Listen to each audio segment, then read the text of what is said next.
All right. Well, welcome to another 3-minute takeaway. A little bit of a different look today. Just trying a couple things in this setup.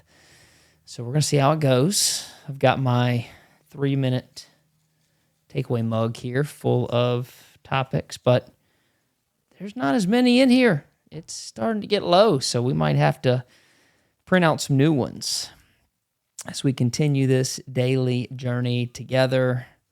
Let's unwrap this. I'm already starting to feel the flow. I actually have nitro brew today, and this is almost gone. So I need a little bit of caffeine to get through all that needs to be gotten through. Here we go. The best leaders don't have all the answers. They ask better questions. The best leaders don't have all the answers. They ask better questions. Actually had a leader meeting this morning with a group of leaders, and what we talked about is very similar to that. So I'll give you a couple ideas from it. Let me set our timer up. 3 minutes. You ready? Here we go. One of the hesitations that I find that a lot of leaders have is, I can't get started till I have all the answers. I can't get promoted till I have all the answers. I can't lead this group of people in this project until I have all the answers. And once I have all the answers, then I'll get started.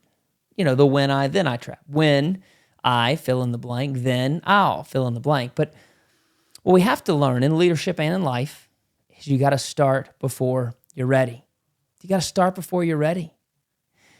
If you get started, we just did a series on things that keep you from growing.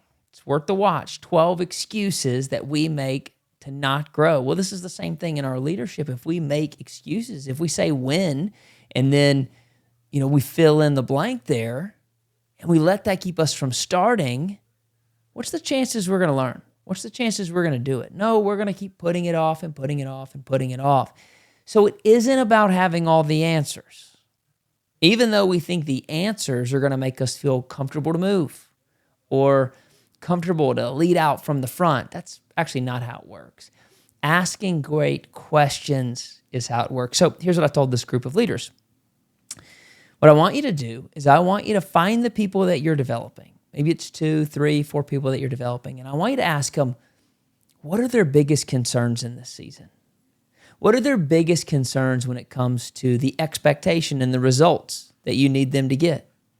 And then once they tell you that, then you can think about it, reflect on it, do your research, ask the people who are leading you, and then you can get the answers and the clarity you need to go and cast the vision and to carry the vision all the way to the result.